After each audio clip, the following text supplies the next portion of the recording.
Please welcome ex-Grand Prix star turned Sky TV presenter Martin Brundle.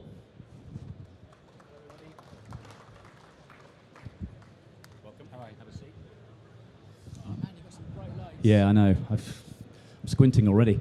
We're going to have a man out there with a microphone, so if you've got a good question, something searching for Martin, then stick your hand up and David will be out there in a moment.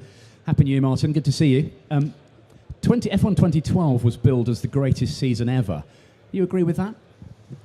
I think it was one of the very best, wasn't it? But, you know, we have had some classic cliffhangers in the last century and back in the day, probably in the 60s and 70s. So it's very easy to think that what you're seeing today is way better than what it used to be.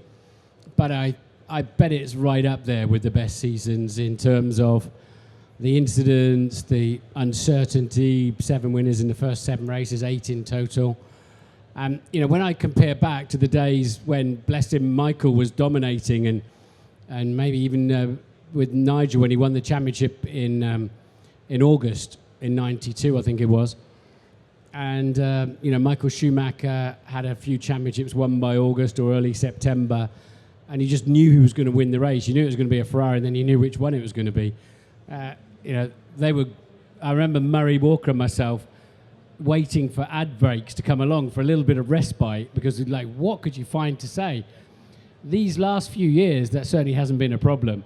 And 2012 was...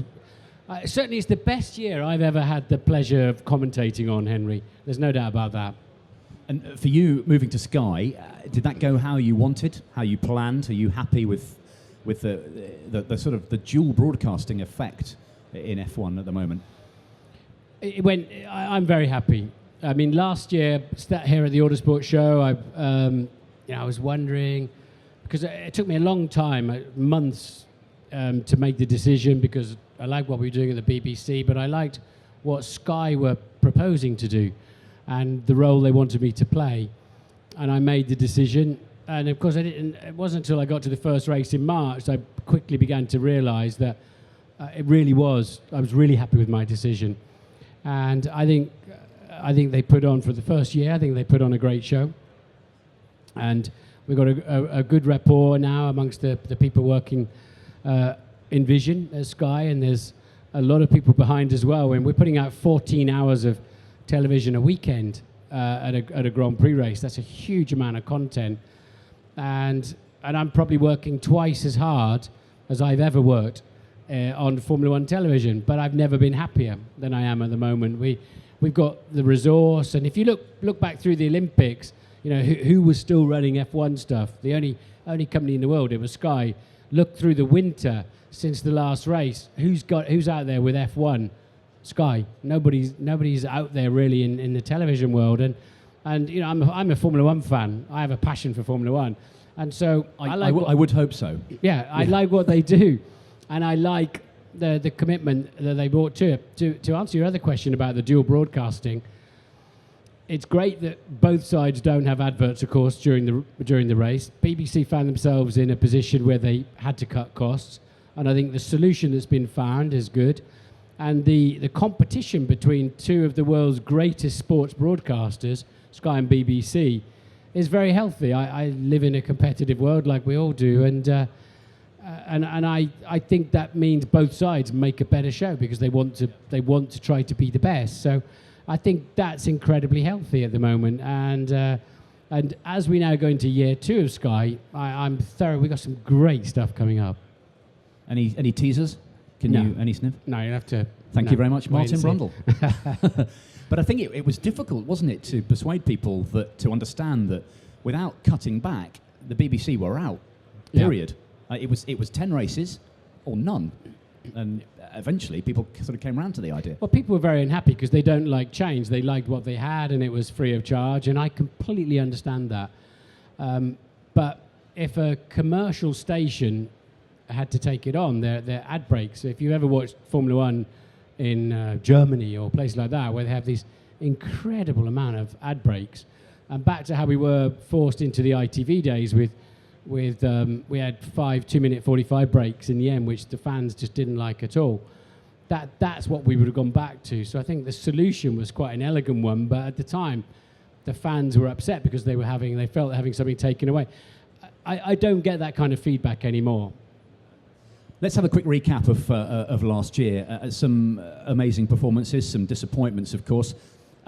Starting with Red Bull, amazing. That finale in Interlagos with Sebastian Vettel chucking it all away, or so we thought. He really could have turned it on at the end, didn't he? Yeah, honestly, I wanted Alonso to win. I know we have to be neutral in our job, but you can't help but have a preference for who you think's done the best job on the year overall. And I thought it was Alonso. I mean, I'm a huge Vettel fan as well, and of course, because at 25 years old, his maturity and his skill and the way he analyses what he does and what he's built around himself is just incredibly impressive. So he was a worthy champion too. And he stole it. He stole it from underneath Alonso's nose, just like he did in 2010. And the battle of wills, and to see the determination, to see the commitment, and to see them lift themselves towards the end of the year when you get a race like that, and throw in Hamilton and Button and so on. It was just the level of excellence that we were seeing was just a pleasure to watch. Yeah, and I guess you were nudging 25 when you started, and he's already done. Yeah, he's got 3 titles and how many wins? 20, 21 or so. It's incredible, isn't it? But everything's getting younger, isn't it? Everybody's starting younger now. It's true. I remember when Ayrton Senna and myself went straight to F1 from F3. We were 24 years old, and at the time it was considered reasonably young. There had been young drivers, of course, before that. Fittipaldi, Elio De Angelis, for example. Eddie Cheever would have been another one. But, at 24 now, if you're not in F1, you're kind of washed up, aren't you? Absolutely. McLaren, flattered to deceive, started well. Lewis Hamilton, for my money, Lewis Hamilton should have been world champion. The number of letdowns that he had. And I think he upped his game last year, didn't he? He was on it all the time. I think Lewis gets involved in some incidents he probably shouldn't get involved in. On a decreasing basis, I would say that. And I think he picks the wrong fights sometimes. Yeah, Valencia with Maldonado. Yeah, would be a very good example. Yeah, there was no need for that, where he was going to lose that place, so why go and damage a car? But I think that's the racer in Lewis. Sometimes you can't take the good bits of a sports person and bury the bad bits. They have to do that for themselves. But the racer in Lewis means he never wants to give up. But I think he's starting to learn when to give, and that's something you see in Alonso. He's supremely good at knowing when he has to take a risk and when he doesn't. And I think Vettel's getting quite good at that as well, Jensen too.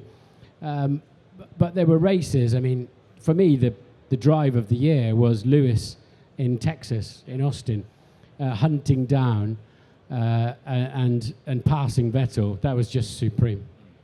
And the letdowns in Singapore, Abu Dhabi, when the car failed. Yeah.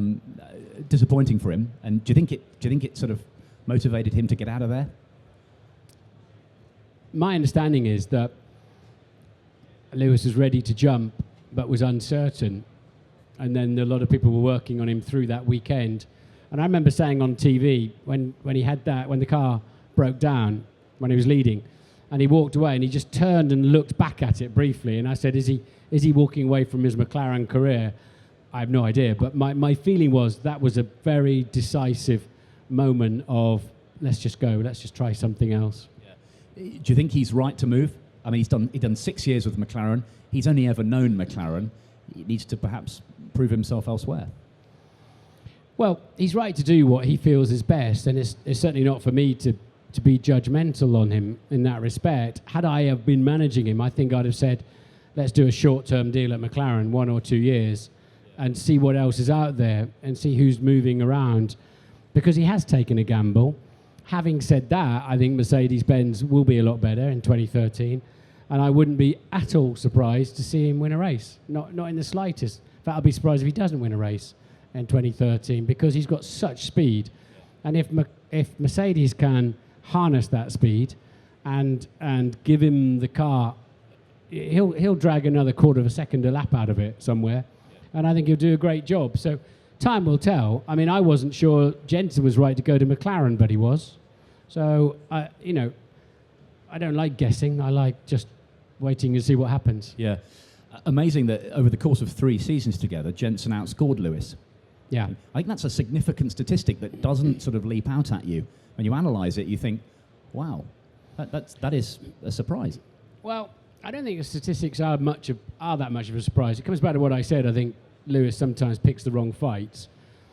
Because Lewis smashed Jensen in qualifying, no surprises there. It was 10-8 to Lewis for race wins, which is probably representative of how you'd think back. Lewis just in front of that, although it could have been, Lewis could have won so many more races without reliability issues. And then you're right, Jensen scored more points than Lewis. So I think the statistics pretty much back up how I would view them in comparison, because Jensen's victories in Spa and in the final race were just absolutely supreme, world class. Yeah. And a bit like Mark Webber, when Mark Webber wins a race, like a Monaco, and it's like you think no man on earth's ever going to beat him, but they're not there every weekend. And that's where an Alonso and a Hamilton and a Vettel just make that slight difference. Yeah. Jensen at Spa from pole, they didn't see which way he went. I know a couple of them were eliminated at the start, but yeah, it was amazing. Red Bull, McLaren, Ferrari. Fernando for you and for so many others. Fernando was just so on top of it with a car that didn't really deserve to be where he put it.